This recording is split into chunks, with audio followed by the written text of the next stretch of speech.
A single language in Europe has no known relatives anywhere on Earth. This is the profound mystery of Basque, spoken in the Pyrenees Mountains. By the end of our journey, you will understand why this ancient tongue is considered one of history's greatest unsolved puzzles. We will venture through wild theories connecting it to lost Ice Age tribes and examine how it survived empires and dictatorships. How did a language remain completely unique while surrounded by others for thousands of years? And what secrets about our deepest past might it still hold? What does it mean for a culture to carry a living enigma at its very core, nestled within the great mountain chain of the Pyrenees? Straddling the modern border of Spain and France lies a world unto itself. This is Euskara, the Basque Country. Its landscape is one of deep green valleys, rugged coastal cliffs, and peaks that seem to touch the clouds. For millennia, this formidable terrain has acted as a natural fortress, not just against armies, but against the slow, creeping tide of cultural change. Here, surrounded on all sides by nations speaking Spanish and French, languages born from the Latin of ancient Rome, thrives a people with an utterly distinct heartbeat. Their identity is woven from unique traditions, sports, and folklore, but at its very core pulses Euskara, the Basque language. Imagine a single, solitary island rising from a vast sea of similar tongues. That is the Basque Country in Europe, a linguistic island so ancient that the waves of history have crashed against its shores for thousands of years, yet it remains unyieldingly, mysteriously itself. The true strangeness of Basque reveals itself not in its landscape, but in its very words. To understand why linguists are so bewildered, we must listen to how it works. Unlike the languages that surround it, Basque is agglutinative. This means it builds words like stacking blocks, attaching small, meaningful pieces called morphemes onto a root word. For instance, the simple idea of "in the languages" becomes hiskansa etten, where hiskansa means language and etten is a suffix meaning in the. It is a beautifully logical, almost mathematical way of constructing meaning, one piece at a time. But the real marvel and the source of its legendary difficulty is the verb. A single Basque verb can be a complete sentence packed with an astonishing amount of information. Linguists call this polypersonal agreement. In English, a verb like give only changes to match the subject, as in I give or she gives. In Basque, the verb conjugates to mark not just the subject, but also the direct object and even the indirect object. So one verb can tell you who is doing the giving, what is being given, and to whom it is given, all wrapped into a single, intricate word. It is a grammatical system of profound complexity, built on a logic entirely its own. Then there are the sounds and the words themselves. The Basque sound system has clicks of the tongue, represented in writing by letters like TX and TZ, that feel ancient and distinctive to the ear. Most startling of all is the vocabulary. When you look for familiar roots, you find only silence. The word for knife is labana, not anything like cuchillo in Spanish or cauto in French. The word for house is ex, utterly unrelated to casa or mason. This is the core of the mystery. Languages borrow from their neighbors constantly, leaving trails of shared words like breadcrumbs through history. Yet Basque stands apart, sharing no clear, widespread ancestry with any language family on Earth. It is not merely a different branch on the tree of human language. It appears to be a completely separate tree, growing alone in the mountains, its roots buried in a soil we have yet to discover. This profound isolation leads us to the most compelling theory, the one that places Basque not as a visitor to Europe, but as its original inhabitant. Linguists call this the isolation hypothesis. It proposes that Basque is the last living remnant of the languages spoken across Western Europe thousands of years before history was written. To understand this, we must travel back in time, long before the rise of Rome or even the legends of ancient Greece. For millennia, Europe was a patchwork of diverse peoples and tongues, none of which were the ancestors of the languages we know today, like English, Spanish, or German. These original languages formed a deep, ancient layer, what scholars call the pre-Indo European substratum. Then, beginning around 4,500 years ago, a seismic cultural shift began. From the steppes north of the Black Sea, groups of people speaking early forms of Indo-European languages began to expand. They were not necessarily a massive invading army, but a gradual, powerful wave of migration and cultural influence. They brought with them new technologies like wheeled vehicles and advanced metalworking, and a new family of languages that would eventually branch into Celtic, Italic, Germanic, and all the others that dominate the continent today. As these Indo-European speakers moved west and south, their languages slowly replaced the old ones, just as a new forest grows over an ancient meadow.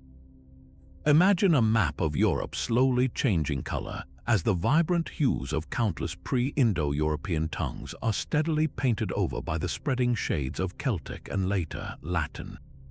This process took centuries, but it was remarkably thorough, everywhere, that is, except in one place. In the deep valleys and high passes of the Pyrenees, the old language held on. The people who would become the Basques were not overrun. Their rugged homeland provided a refuge, allowing their unique tongue to resist that continental tide.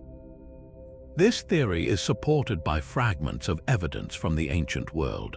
Roman records mention a people called the Aquitani in what is now southwestern France, and the names of their gods and leaders recorded by the Romans look strikingly similar to Basque words.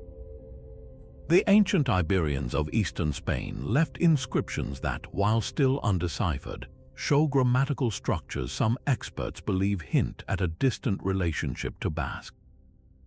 So, Basque may not be a complete orphan, but rather the last surviving sibling of a vast family that has otherwise vanished without a trace. It is not a language that arrived from somewhere else. It is the language that was always there, a living fossil whispering the sounds of a Europe lost to time. But what if the influence of that ancient language family was far greater than a single, lonely survivor? Some linguists propose a truly breathtaking idea that the language of the Basque ancestors was not confined to their mountain stronghold. This is the Vasconic substratum theory, a controversial but fascinating hypothesis that suggests a family of languages related to Basque was once spoken across a vast swath of Western Europe, from the British Isles to the Italian peninsula. In this view, Euskara is not a linguistic freak of nature, but the final echo of a continent-wide chorus that fell silent millennia ago. The evidence for this grand claim lies hidden in the oldest layer of our geography, in the names of rivers and mountains that were given long before Celtic or Latin speakers arrived. Across Europe, there are thousands of place names that stubbornly resist any Indo-European explanation. Take the River Thames in England or the River Tajo in Spain and Portugal. Their names are ancient puzzles. Linguists searching for Celtic or Latin roots come up empty-handed, but some researchers point to a pattern, a certain sound and structure that feels oddly familiar when you look through a Basque lens.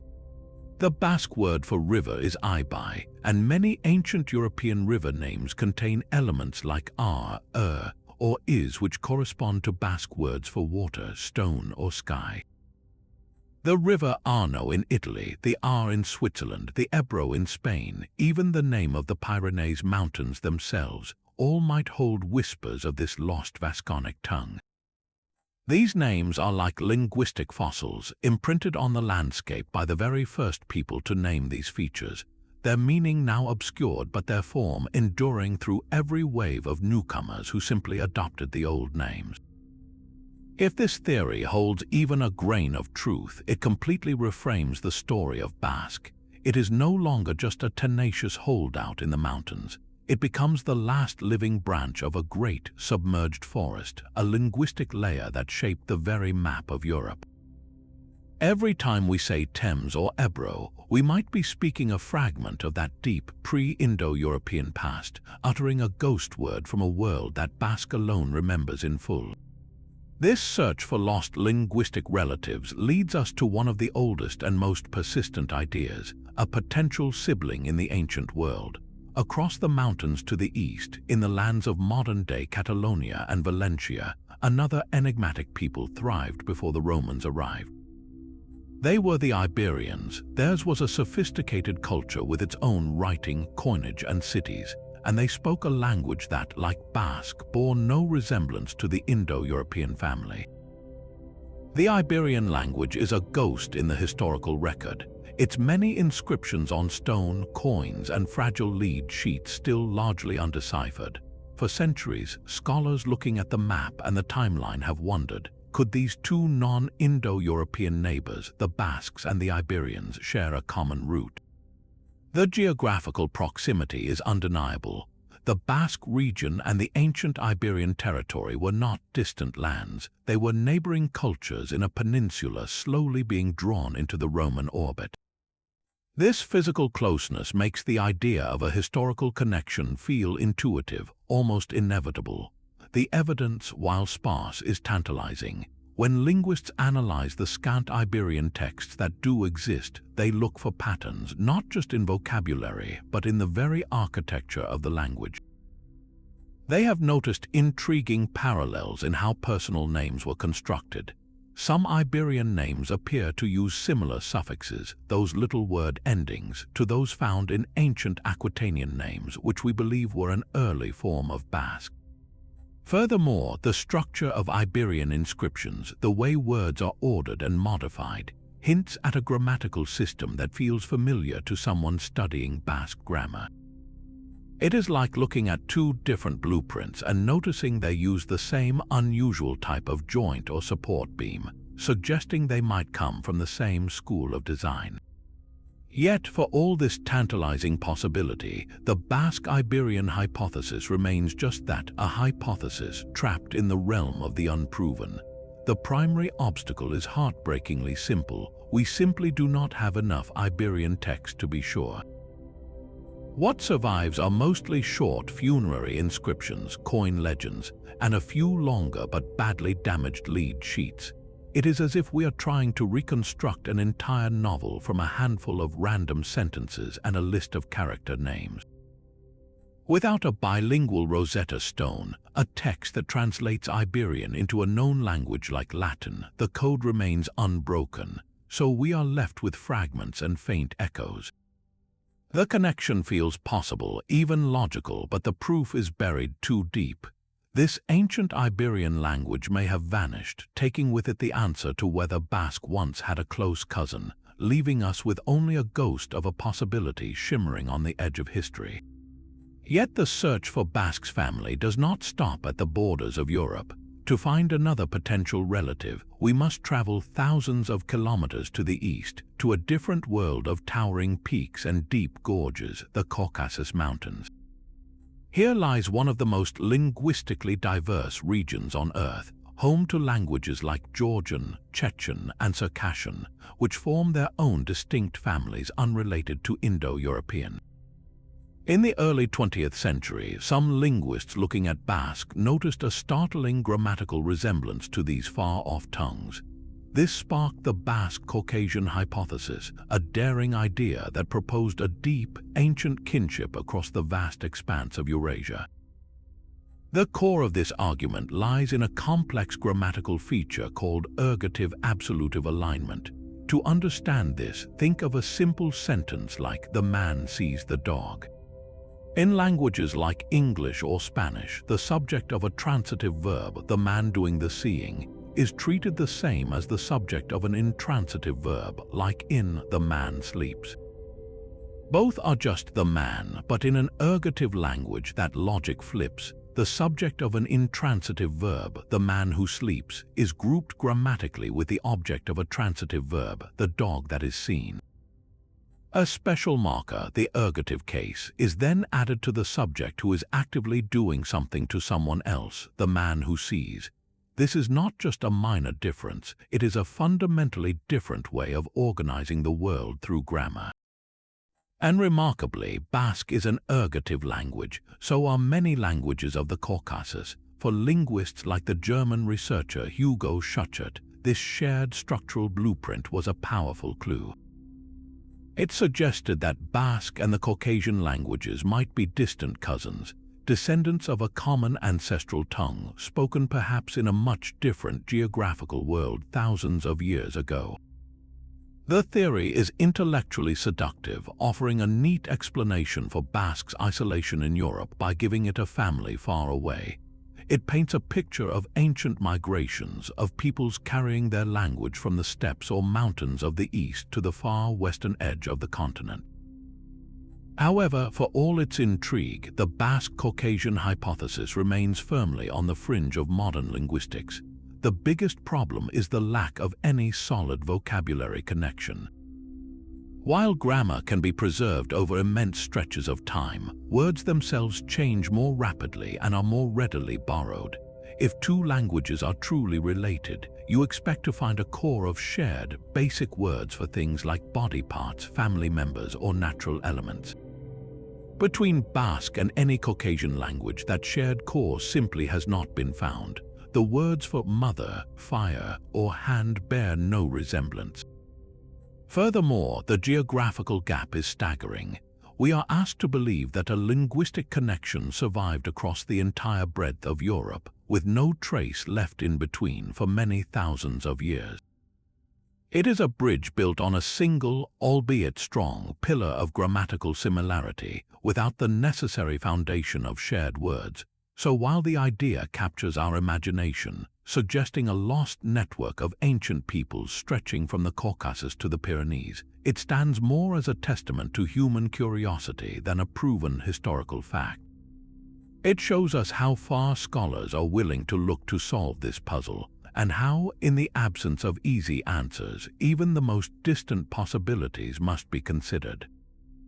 The mountains of the Caucasus are not the only distant lands where scholars have searched for a reflection of Basque. Another theory casts its gaze south across the shimmering expanse of the Mediterranean Sea. This is the Basque-Berber hypothesis, a proposal that suggests an ancient kinship not with the peoples of the East, but with those of North Africa. It connects the Basque language to the vast Afro-Asiatic family, a group that includes languages as diverse as ancient Egyptian, Arabic, and the Berber tongues spoken across the Sahara and the Atlas Mountains. At first glance, the idea seems just as far-fetched as a Caucasian link, yet its proponents point to a series of intriguing, if fragmented, clues that hint at a prehistoric bridge between two continents. They look, for instance, at the number system. In many Berber languages, the numbers for 6, 7, 8, and 9 are formed by adding the numbers 1, 2, 3, and 4 to the word for 5. It is a base 5 system, a way of counting on your hand. Remarkably, some dialects of Basque show traces of a very similar structure in their ancient counting methods, a pattern that stands out from the decimal systems common in Europe. Then there are specific words that spark curiosity.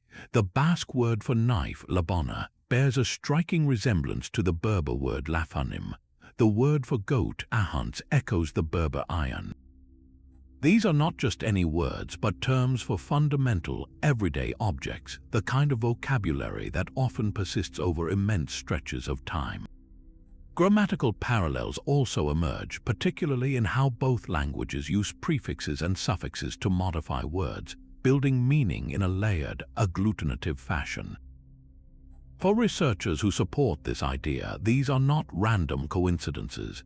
They are seen as fragments of a shared linguistic heritage, evidence of a deep prehistoric connection. The proposed historical scenario is one of a Neolithic migration. Thousands of years before the pyramids were built during the dawn of agriculture, communities from North Africa may have crossed the Strait of Gibraltar, bringing their languages, their farming techniques, and their culture to the Iberian Peninsula. These early settlers, according to the theory, would have been the ancestors of the pre-Indo European peoples of the region, and their language would have evolved over millennia into what we now call Basque. It is a narrative that paints the Basques not as Europe's oldest inhabitants, but as the descendants of ancient pioneers from another continent. Yet, just like the Caucasian hypothesis, this North African link remains firmly outside the consensus of mainstream linguistics. The evidence, while fascinating, is considered too sparse and too selective to prove a true genetic relationship. Many of the word's similarities could be the result of chance or of very ancient borrowing through trade contacts that left no other trace. The grammatical structures, while similar in some respects, are not uniquely shared between Basque and Berber alone, and the vast gulf of time and the lack of any intervening languages in southern Spain that show a clear Afro-Asiatic influence make the direct lineage difficult to substantiate. So why does this theory persist? Because it adds another layer of profound mystery to the Basque enigma. It suggests that the roots of this language may not be buried in European soil at all, but may instead reach across the sea, tangled with the origins of some of humanity's first great civilizations. Each of these speculative theories, from the Caucasus to North Africa, is like a different key offered for a lock we cannot yet open. They may not fit, but they remind us of the scale of the puzzle, a mystery so deep it invites us to reconsider the entire map of our prehistoric past. These speculative journeys across continents push the boundaries of known history, but some researchers venture into a realm of time so deep it defies conventional understanding. What if the mystery of Basque is not measured in thousands of years, but in tens of thousands? This is the most radical hypothesis of all, the idea that the Basque language may carry within it surviving fragments from the last ice age, echoes of a Paleolithic tongue spoken by the hunter-gatherers who first painted the caves of Altamira and Lascaux. To consider this is to step beyond the search for a linguistic family and into the search for a linguistic fossil, a living connection to the very dawn of human speech in Europe. The concept is audacious. Language is fluid, changing dramatically over centuries. Could any elements truly remain stable for over 15,000 years through the end of the Ice Age, the rise of agriculture, and the birth of civilizations? A few linguists working on the furthest edges of their field believe it is possible. They look at certain core words in Basque, terms for fundamental tools, landscape features, and body parts, and then scan the globe for similar-sounding words in other ancient, isolated languages. The goal is to find potential cognates, words in different languages that share a common ancestral origin, scattered like stars across a vast, dark sky. For instance, some have noted a possible link between the Basque word for knife, labana, and words for blade or stone tool in languages as distant as the Nardenne languages of North America or certain indigenous tongues of the Caucasus. The Basque word for water, is compared to words for water or river in languages from the ancient Near East to Siberia.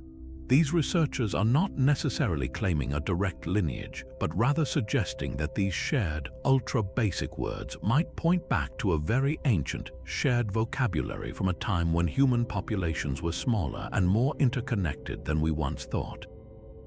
This line of inquiry inevitably brushes up against the most controversial idea in linguistics, the concept of a proto-world or proto-human language.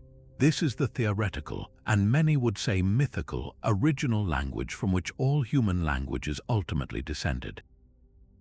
Mainstream linguistics overwhelmingly rejects this idea, arguing that language change is too rapid and too complex to trace back that far.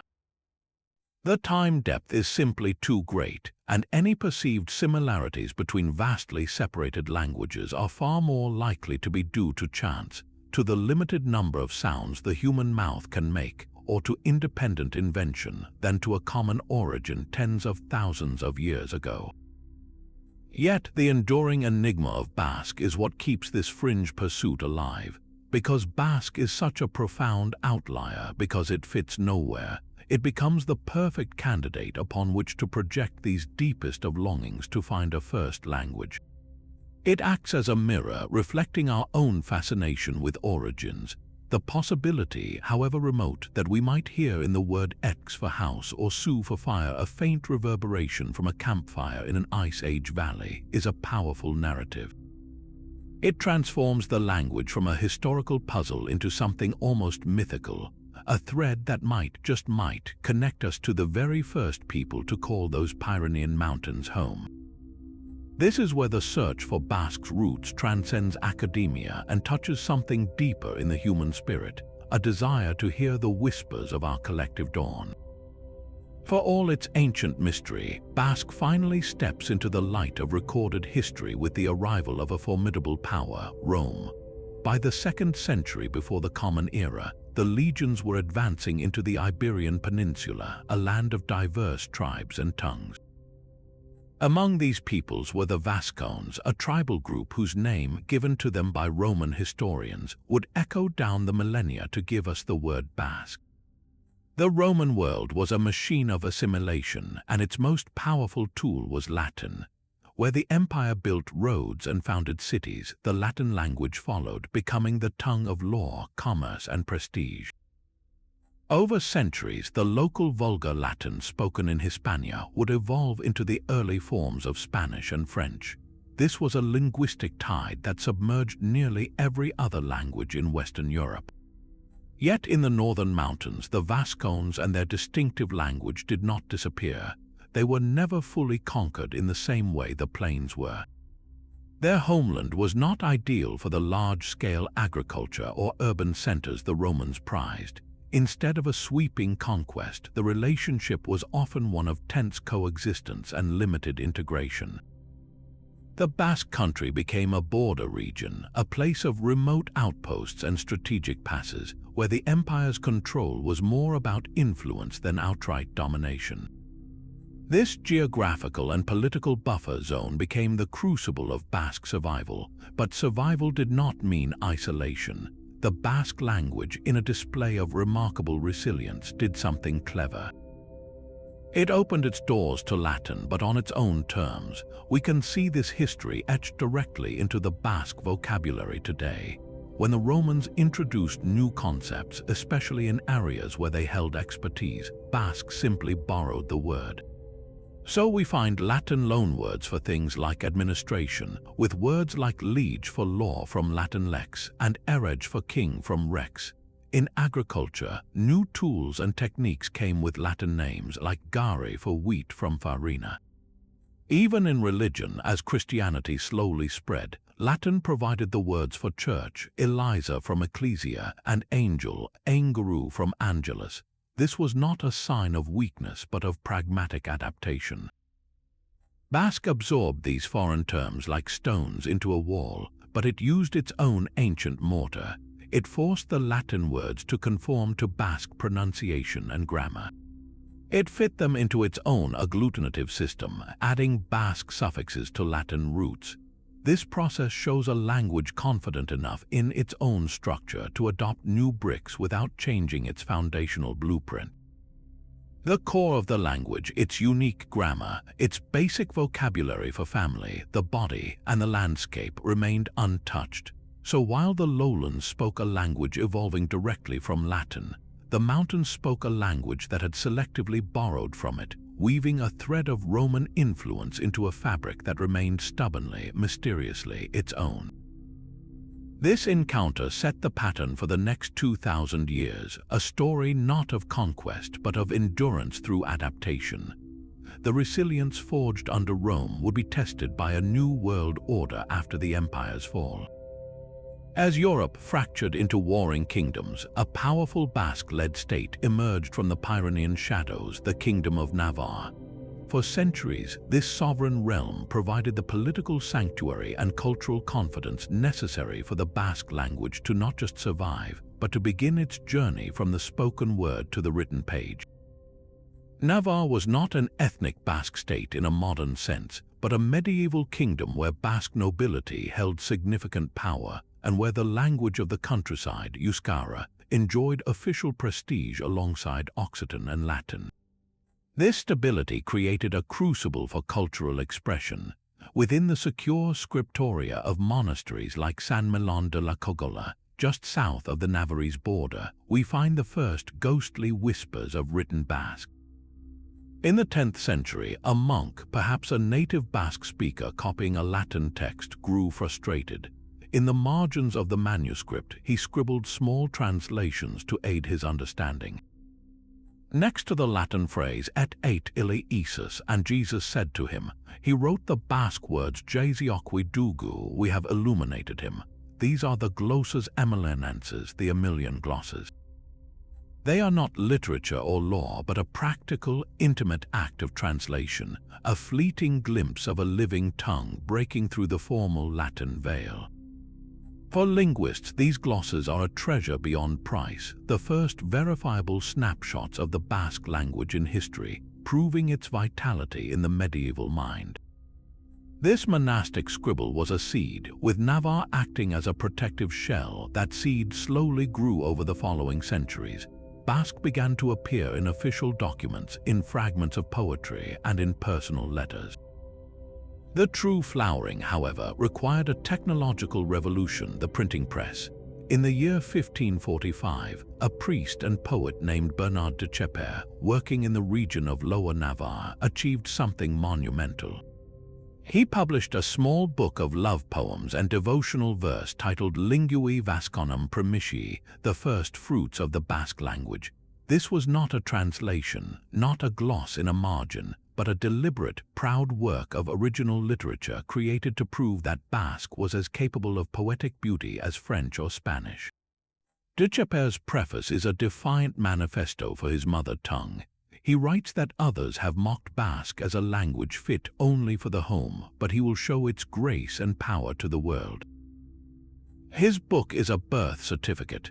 It marks the moment Basque confidently stepped out of the realm of pure orality and into the arena of written culture, claiming its place among the languages of Europe.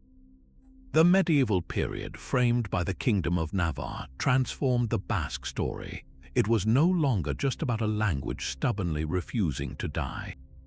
It was about a language beginning to live a new, documented life, building a written identity from those first precious glosses in a monk's margin to a printed book that declared to the world, we are here and we have something to say. But the sanctuary of Navarre could not last forever.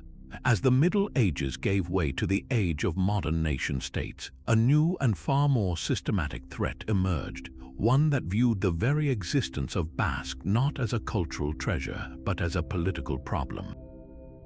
The unified Spanish monarchy, born from the marriage of Ferdinand and Isabella, embarked on a centuries-long project of centralization. Their goal was to forge one nation with one faith and one language from the diverse kingdoms of the Iberian Peninsula. In this new vision, there was no room for ancient particularisms. The local rights and legal codes of the Basque regions, known as the fueros, which had guaranteed a degree of self-government, were seen as relics of a fractured past. The language spoken under those fueros, Euskara, became a symbol of that unwanted separateness. This was not always a policy of outright banning, but of deliberate, relentless marginalization. The Spanish Inquisition, while primarily focused on religious orthodoxy, created an atmosphere of intense suspicion toward any cultural difference. To speak a language other than Castilian Spanish was to mark yourself as potentially disloyal, a person outside the mainstream of the Catholic state. Basque was pushed out of all official spheres, the courts, the schools, the halls of government. It was confined to the home, the farm, and the village square. A powerful and damaging stereotype took hold that Basque was the language of the uneducated peasant, of backwardness, while Spanish was the language of the city, of law, of culture, and of progress. This association was a psychological wound that would last for generations. By the 19th century, this pressure erupted into outright conflict. The Carlist Wars were, in part, wars over the fueros, with Basque support often siding with the traditionalist Carlists who promised to protect their ancient rights. When these wars ended in defeat for the Carlist cause, the punishment was severe. The remaining fueros were formally abolished in 1876. The Basque provinces were fully integrated into the Spanish administrative system, and a concerted campaign of Castellanization began. In schools, children caught speaking Basque were punished, sometimes made to wear shameful signs or subjected to fines. The message was clear and brutal: your mother tongue is a mark of ignorance, a barrier to your future in the modern Spanish nation. Intellectuals and politicians of the era openly declared Basque a relic, a stumbling block to national unity and economic advancement. It was, they argued, a language with no literature, no science, no utility in the contemporary world. This official disdain seeped into the very soul of Basque society. Many families, hoping to give their children a better life, stopped passing the language on. Why burden them with a tongue that would only hold them back? The decline seemed inevitable, a slow, quiet fading as the last rural speakers aged and the vibrant urban centers became monolingual Spanish strongholds. By the dawn of the 20th century, Euskara was not just mysterious, it was endangered, clinging to life in isolated pockets, its very heartbeat growing faint under the weight of a unified state that saw no place for it in the modern world. The 20th century would deliver the most brutal assault yet. With the victory of General Francisco Franco in Spain's civil war in 1939, the Basque language faced an existential threat of terrifying efficiency. Franco's nationalist regime was built on a fanatical vision of a unified, Catholic and Castilian-speaking Spain. Any regional identity was deemed a treasonous fracture of the fatherland. For the Basques, this was personal, as their region had strongly opposed Franco's forces.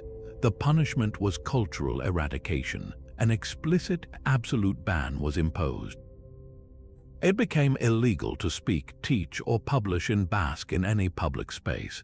Road signs, government documents, even tombstones were forced into Spanish. In schools, teachers used corporal punishment to beat the language out of children. Radio broadcasts, newspapers, and all public discourse were scrubbed clean of Euskara.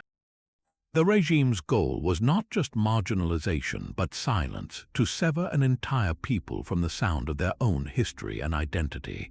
It was a policy of linguistic genocide.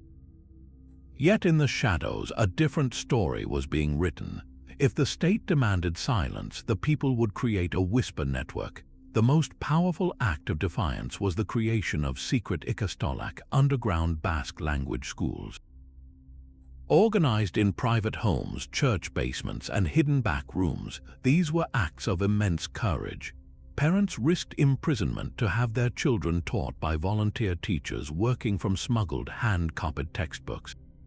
The lessons were more than grammar, they were an act of preserving a soul. Alongside the schools, a clandestine press operated. Mimeograph machines ran through the night, producing newsletters, poetry, and political tracts that were passed from hand to hand, a river of words flowing beneath the regime's paved streets.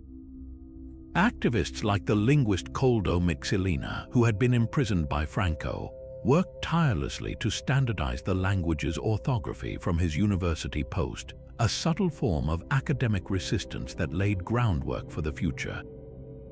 This underground movement transformed the language. No longer just a rural tongue, it became a potent symbol of freedom and identity, a code of resistance shared by those who refused to be erased. The very oppression meant to kill Basque instead infused it with a new, powerful meaning, binding its survival to the fight for human dignity itself. In the darkest of times, the language did not merely survive, it became a secret kept by an entire people. Franco's death in 1975 did not just end a dictatorship, it opened a locked door. From the silence he imposed, a sound began to rise, first as a whisper, then a chorus. The Basque language, so nearly extinguished, was about to perform one of the most extraordinary revivals in modern history. With the transition to democracy, Spain's new constitution recognized the right of its historic regions to self-government. In 1979, the Basque Autonomous Community was born, and with it came a radical official mission, not just to tolerate Euskara, but to actively bring it back to life. This was not a simple return to the past. It was a conscious, sweeping project of linguistic resurrection. The foundation was laid with powerful language normalization laws. These statutes made Basque co-official with Spanish within the region, granting citizens the right to use it in all public affairs, from courtrooms to city hall. For the first time in centuries, the ancient tongue had the full force of law behind it. But a language needs more than legal status, it needs a unified voice. That task fell to Euskaltzaindia, the Royal Academy of the Basque language. For decades, its scholars had worked in the shadows. Now they stepped into the light with a monumental undertaking to create a standardized version of the language that could be taught in schools and used in media.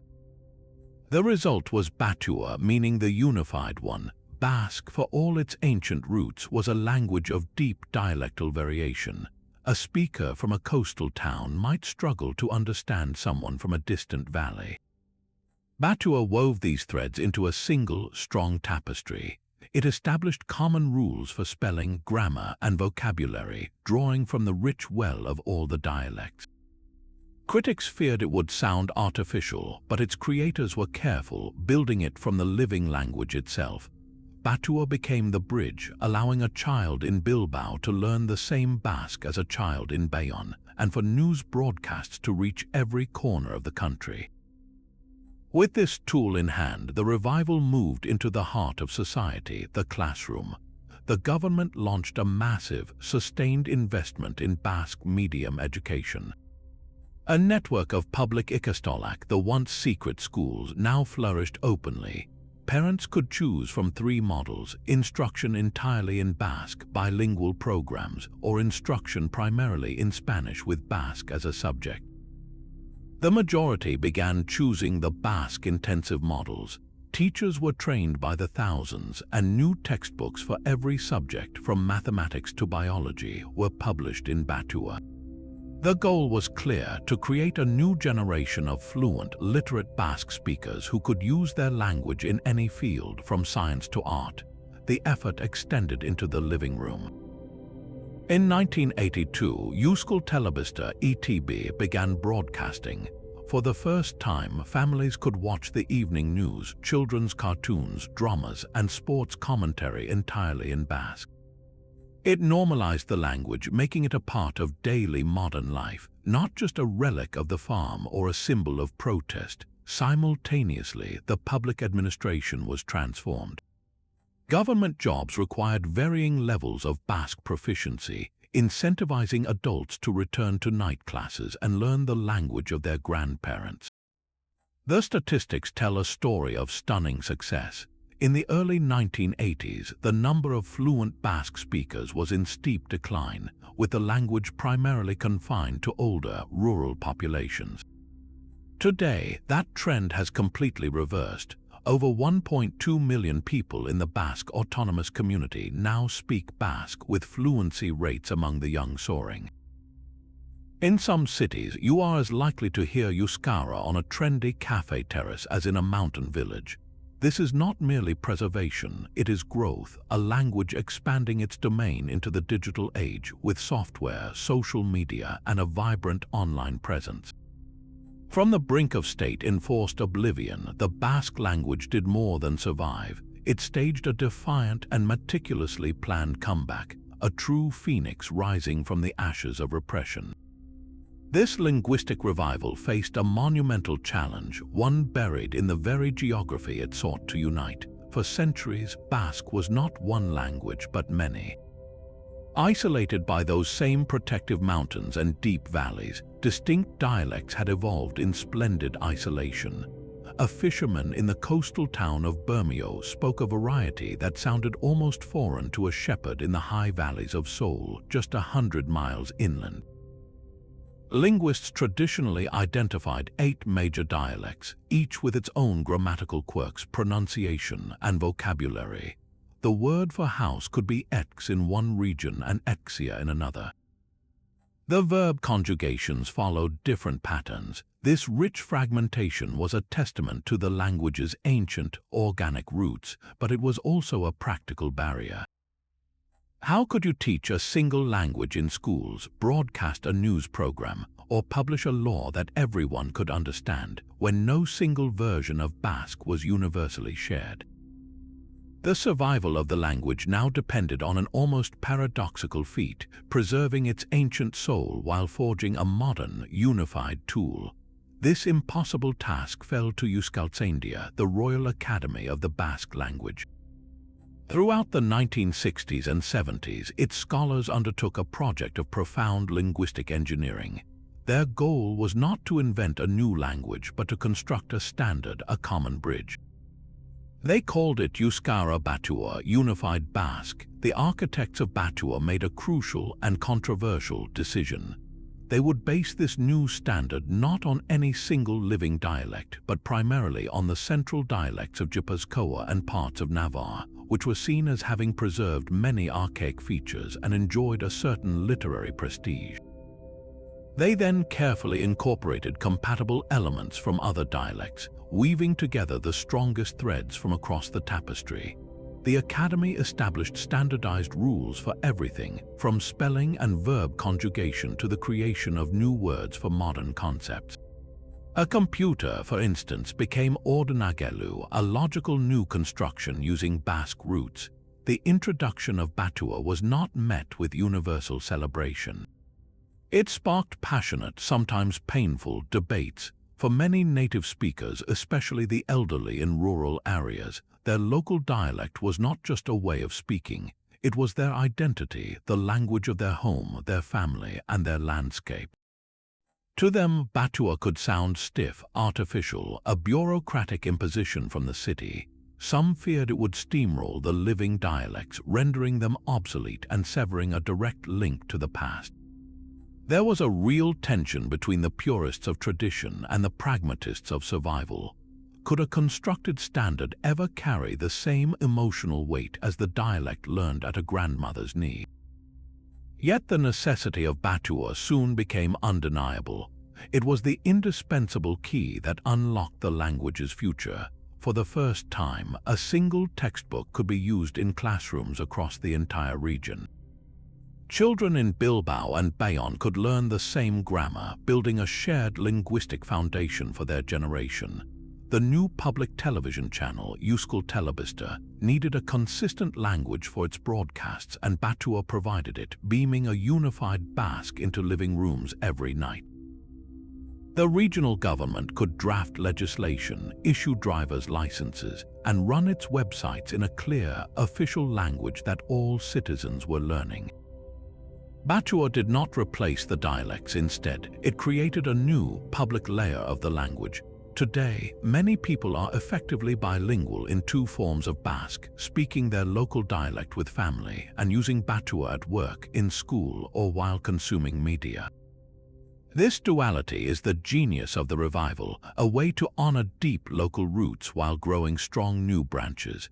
The creation of Batua was more than a linguistic reform. It was an act of collective imagination, building a common house for a scattered family to finally gather under one roof. The story of Basque is written not only in words but in blood. While linguists puzzle over grammar and vocabulary, geneticists have uncovered a different kind of evidence, one locked within the very cells of the Basque people themselves. For decades, scientists have noted a peculiar biological signature. The Basque population has the highest frequency of Rh-negative blood type in the world. In many places, only about 15% of people are Rh-negative, but in the Basque Country, that number can soar to over 35%.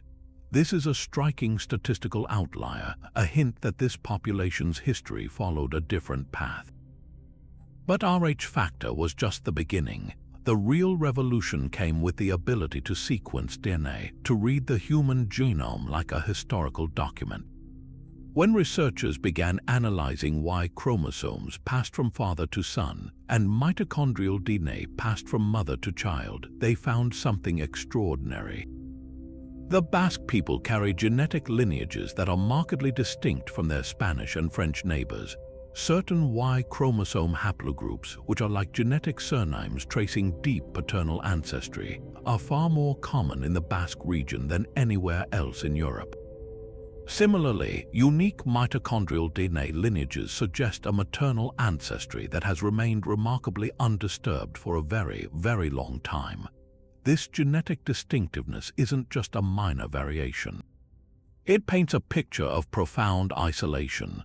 The data suggests that the ancestors of the Basques experienced very little mixing with the populations that later swept across Europe, particularly the early farmers who migrated from the Near East during the Neolithic Revolution around 7,000 to 8,000 years ago. While the genetic makeup of most Europeans is a complex mosaic, reflecting waves of migration and intermingling, the Basque genetic profile appears older, simpler, and more direct. It is as if a deep, clear pool remained still while rivers of new people flowed around it. This genetic evidence provides a powerful, biological parallel to the linguistic mystery. It supports the theory that the Basques are largely descended from the pre-Neolithic hunter-gatherers of Western Europe, the very people who painted those breathtaking cave art masterpieces. Their language, Euskara, and their unique DNA may be two sides of the same ancient coin, both preserved in the protective isolation of the Pyrenees. They are not merely culturally distinct, they are, in a very real sense, a living genetic repository of Ice Age Europe. Their bodies carry the story their language tells, a story of endurance in a homeland occupied since time immemorial. This convergence of genetics and linguistics turns a cultural curiosity into a scientific fact. The Basques are a unique window into a world that vanished everywhere else. The genetic story is compelling, but it is not the final answer. It is a crucial piece of evidence, yet it introduces its own profound riddle. We must be careful not to confuse the history written in our blood with the history carried by our words. Language and genetics are two separate rivers that can flow together for centuries, but they can also diverge, following completely different paths across the landscape of time. The direct equation of a people with a language is a seductive but dangerous oversimplification. Look at the modern world. English is now spoken natively by hundreds of millions of people from every conceivable genetic background, from the islands of the Caribbean to the plains of Africa. These speakers did not descend from Anglo-Saxon tribes in England. They adopted the language through conquest, trade, colonization, or cultural influence.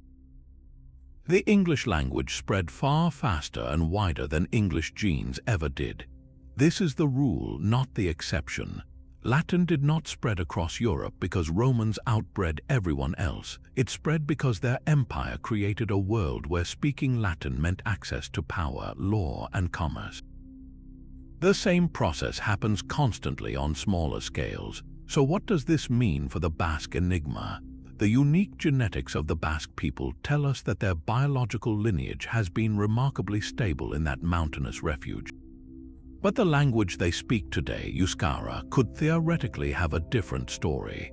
One provocative possibility is that the ancestors of the modern Basques were not the original inventors of this unique tongue. Imagine a scenario thousands of years ago. A small, influential group, perhaps traders, priests, or a ruling elite, speaking this mysterious non-Indo European language, arrives in the Pyrenees.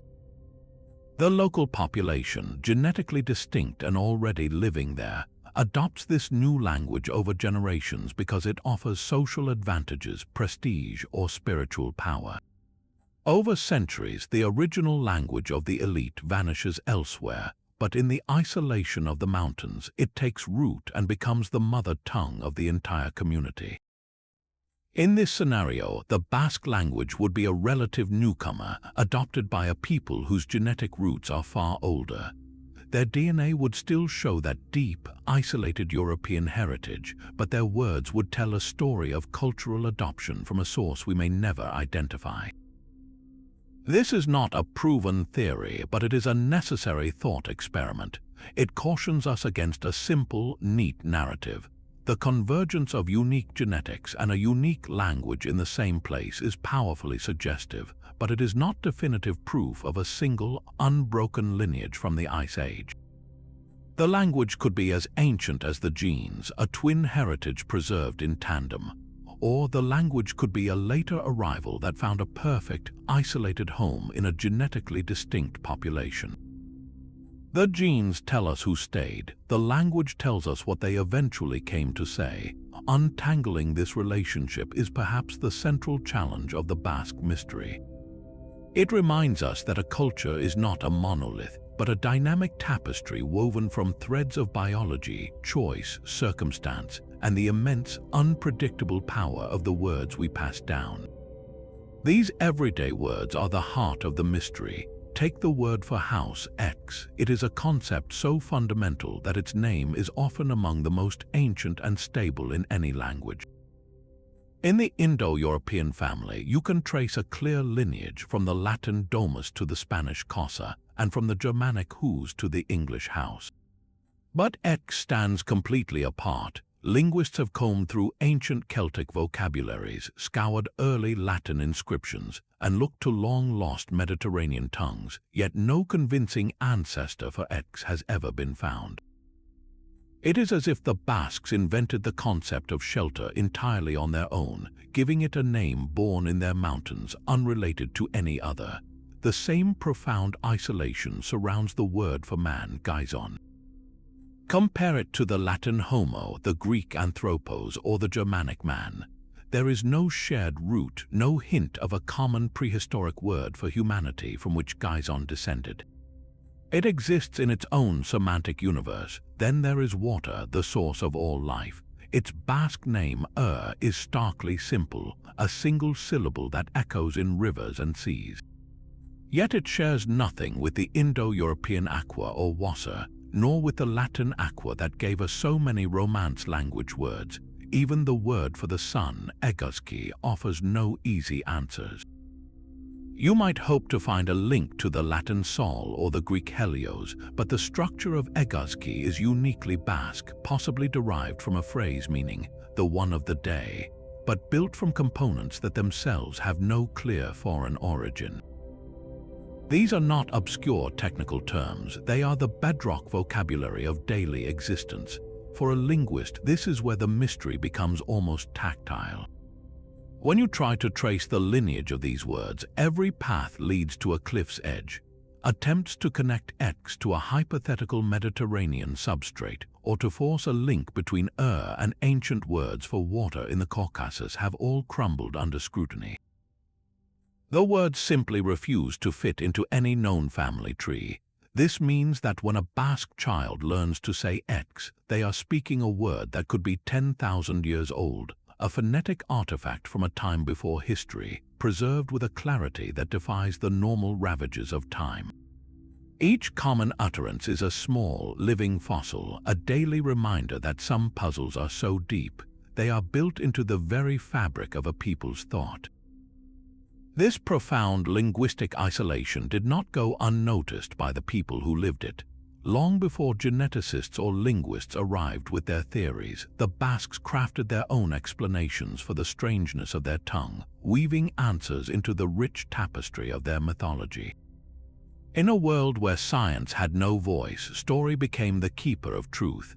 The ancient, pre-Christian people of the Basque Country were often remembered in folklore as the Gentilac, a race of giants or immensely strong pagan beings who built the mysterious stone circles and dolmens that dot the landscape. These Gentilac were not mere monsters, they were the original inhabitants, the first people of the land, and in many tales it was they who spoke the first language, the primordial tongue from which all others fractured and faded. Basque, therefore, was not just a language, it was the language, the authentic speech of the world's dawn, preserved in the mountains after the Gentilac themselves had vanished, leaving only their words behind. This myth places Euskara at the very origin of human communication, framing its uniqueness not as an accident but as a sacred inheritance. It is a powerful cultural assertion, a people's declaration that their speech is the oldest, the truest, a direct line to creation itself. Another beloved story speaks not to origin but to impenetrability. It is said that the devil, that great deceiver and master of all cunning, once decided he must learn the Basque language to better corrupt the souls of its speakers. For 7 long years he applied himself to the task, studying its complex grammar and strange vocabulary with diabolical focus. Yet after this immense effort, the devil had succeeded in learning only 3 words. Frustrated and defeated, he gave up and left the Basques in peace. This humorous legend serves a profound purpose. It externalizes the lived experience of the language's difficulty, transforming a linguistic fact into a cultural badge of honor. If the Prince of Darkness himself cannot master it, then its complexity is a form of divine protection, a shield woven from grammar that safeguards the community from outside evil. The story also reinforces a deep sense of antiquity. The language is so old and so rooted that it predates and confounds even supernatural forces. These myths are far more than quaint folklore. They are a pre-scientific epistemology. They represent a culture looking at its own most distinctive feature and asking the same question scholars ask today: where did this come from and why is it so different? The answers they crafted, of primordial giants and a frustrated devil, provided a narrative coherence that science could not yet offer. They embedded the language's mystery into the very identity of the people, making its preservation a matter of cosmic significance. While modern research seeks evidence in haplogroups and substrate theories, these stories find truth in symbolism and moral lessons. Together, they form parallel journeys toward understanding, one empirical, the other mythological, both trying to grasp the essence of a living enigma. A language forged in the silence of the Pyrenees now finds its voice in the global digital chatter. The health of Basque in the 21st century is a story of remarkable resilience, a testament to a half-century of deliberate revival. Today, Euskara holds co-official status alongside Spanish in the Basque autonomous community and parts of Navarre, a legal standing that was unthinkable under Franco. The number of speakers has climbed to around 750,000, a figure that represents not just survival but growth. Yet these numbers tell only part of the story.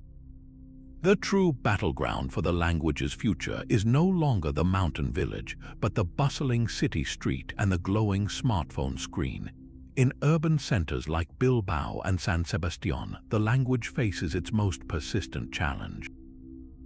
While public signage is bilingual and government services are available in Basque, the dominant language of casual cafe conversation, of spontaneous friendship, often remains Spanish. Maintaining and expanding daily organic use among younger generations in these metropolitan environments is the ongoing work of the revival. It is one thing to learn a language in school and another to choose it instinctively with friends over a coffee. This touches on a deeper, more intimate tension within families, the choice between dialect and the standard. A grandmother from a remote valley speaks her local variety, a rich, ancient form full of unique words and rhythms. Her grandchildren, educated in the unified Batua, speak a version that is universally understood but can feel, to some ears, slightly formal. The generational transmission of those deep local dialects is weakening as Batua becomes the primary vehicle for education and media. This is not a failure, but a complex evolution, a necessary trade-off for creating a common public language that can thrive in a connected world. The question is whether both can coexist, the deep roots of the local and the strong trunk of the unified. Yet even as it navigates these internal currents, Basque is performing a stunning feat of adaptation, colonizing the digital frontier. You can now set your smartphone's operating system to Basque. Social media platforms buzz with Euskara, from political debate on Twitter to recipe sharing on Instagram and vibrant cultural memes on TikTok. Perhaps most surprisingly, the language has entered the realm of play. Major video games, including Minecraft, have been fully localized into Basque, allowing young players to build and explore in their ancestral tongue. This is not a superficial addition, it is a profound signal that the language belongs to the future, not just the past. Innovative projects are leveraging technology for preservation and learning. Digital archives are recording the last native speakers of endangered dialects, creating searchable audio libraries for linguists and the curious. AI-powered language learning apps offer personalized tutoring, and online communities connect new learners with fluent mentors across the globe. An ancient language once guarded by geography is now being sustained by code and connectivity. Its future hinges on this dual existence as both a living fossil of human prehistory and a dynamic modern tool for expression, proving that a culture can carry its deepest mysteries forward without being trapped by them. The profound mystery of Basque is not a lonely one on our planet.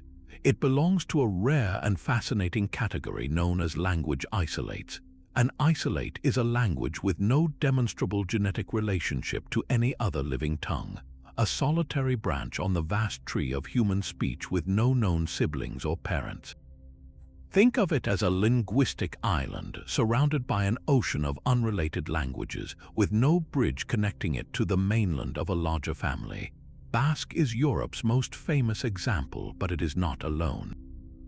On the northern Japanese island of Hokkaido, the Ainu language stands isolated, the last remnant of the island's earliest inhabitants, unrelated to Japanese or any other language in East Asia. Far to the west, in the rugged Hunza Valley of Pakistan, the people speak Burushaski, a complex language with its own unique grammar and vocabulary, surrounded by Indo European and Tibetan languages yet sharing no proven ancestry with them.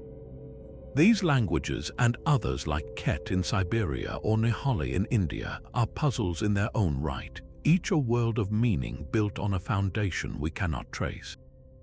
So why do these lonely languages matter so much to science? They are not merely curiosities, they are essential control groups in the grand experiment of human communication. For linguists, studying a language isolate is like a biologist discovering a life form that operates on a completely different biological principle.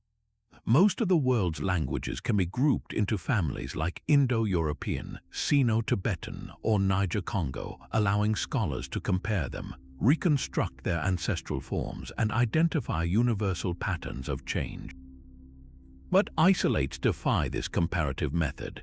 They force linguists to confront the raw, unconstrained possibilities of the human mind. By examining how Basque builds its verbs or how Burushaski structures a sentence, scientists can ask fundamental questions. Are there certain grammatical features that all human languages must have, or can a language thrive without them? What ways of organizing thought are truly universal and which are merely common because of shared ancestry? Isolates challenge our assumptions about how languages must evolve and relate. They remind us that the family tree model, while powerful, does not capture the full, messy, and wondrous diversity of human speech.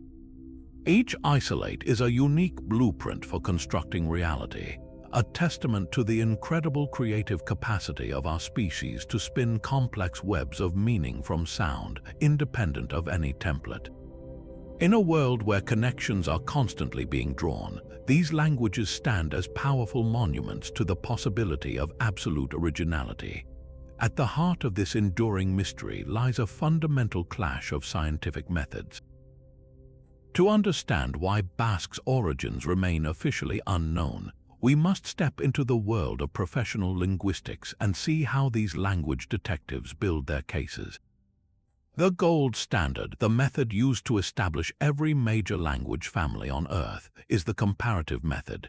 It is a painstaking, conservative discipline, built not on grand leaps of intuition but on the meticulous accumulation of evidence.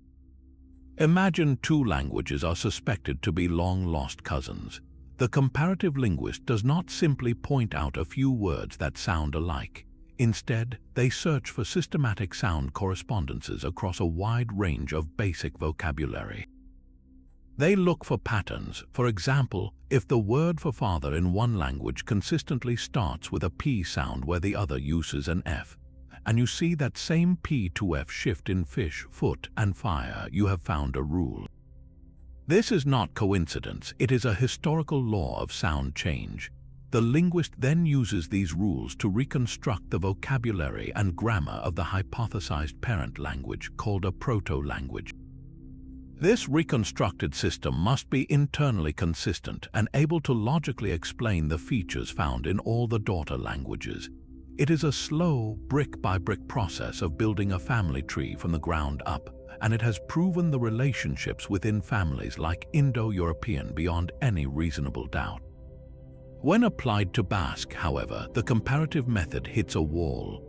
Linguists have compared its core vocabulary and grammar to every known language family in Europe, the Caucasus, North Africa, and beyond, searching for those systematic correspondences.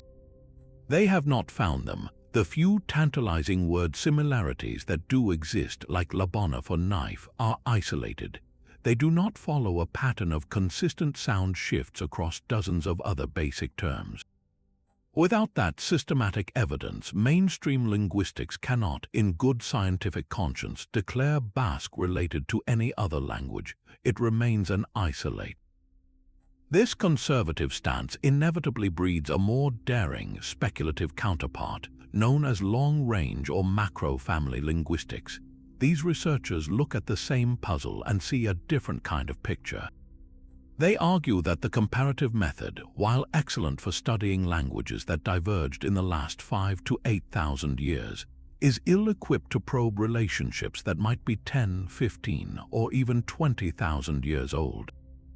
They contend that over such immense time depths, languages change beyond all recognition. Sound systems transform completely, core vocabulary is replaced, and grammar is rebuilt. What remains, they suggest, are not the obvious systematic correspondences, but faint, residual echoes, perhaps in grammatical structures or in a tiny, stubborn core of ultra-basic words. This is the realm of proposals like the Dene-Caucasian hypothesis, which posits a vast ancient family linking Basque with languages of the Caucasus, the Yeniseian languages of Siberia like Ket, and even the Na-Dene languages of North America, which include Navajo. Proponents of these macro-families use a different toolkit, often focusing on shared patterns in pronoun systems, verb structures, or a handful of seemingly persistent root words for concepts like water, ash, or bend. They are essentially trying to listen for a whisper from a time so distant that the shout has long since faded. The mainstream academic world views these grand theories with profound skepticism, and the reasons are deeply methodological. The primary criticism is that the evidence presented is not systematic but selective. Critics argue that if you search through thousands of languages for similar-sounding words, you will inevitably find random matches purely by chance, especially if you allow for loose definitions of similarity. The human mouth can only make so many sounds, and basic words are often short. The odds of accidental resemblance are high. Without the strict, predictable sound laws of the comparative method, there is no way to rule out coincidence.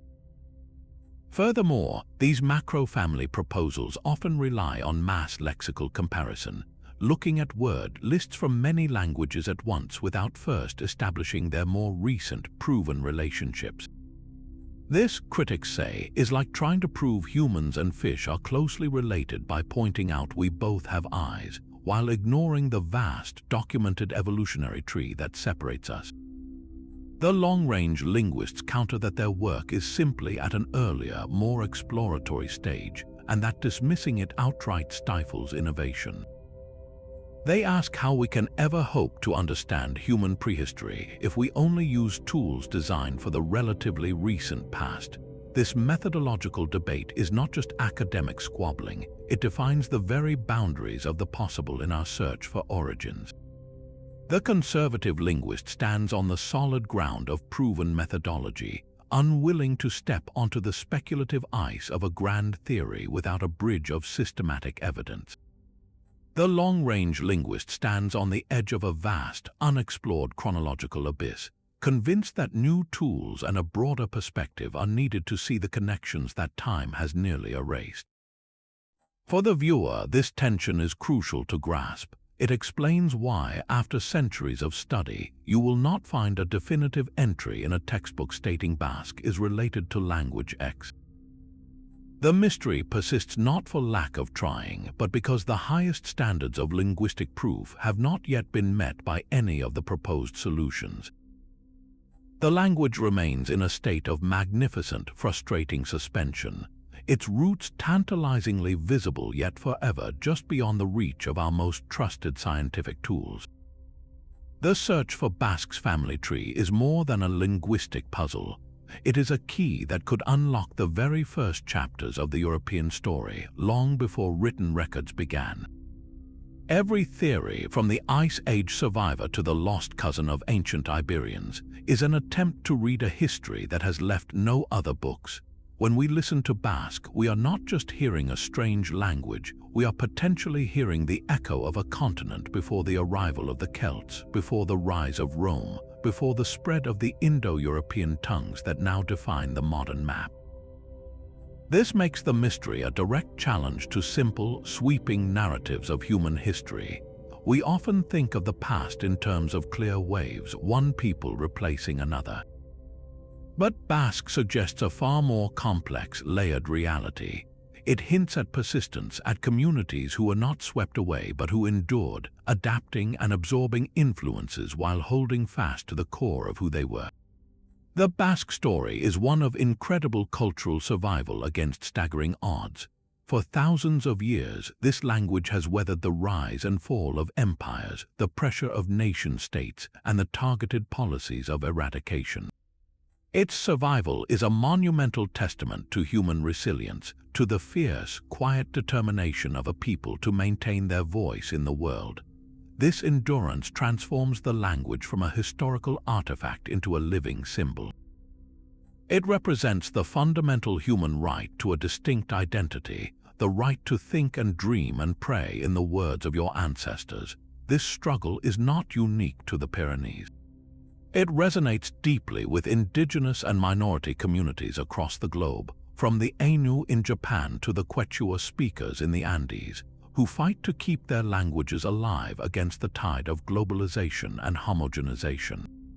The Basque revival, with its schools and media and legal battles, offers both a blueprint and a beacon of hope. It proves that a language can come back from the brink, that a culture can reclaim its future without abandoning its past. Ultimately, the enigma of Basque matters because it forces us to value diversity in its deepest, most ancient form. In a world that often privileges connection and commonality, this language stands as a magnificent exception, a reminder that some threads in the human tapestry are woven from a completely different material. Its very existence asks us a profound question.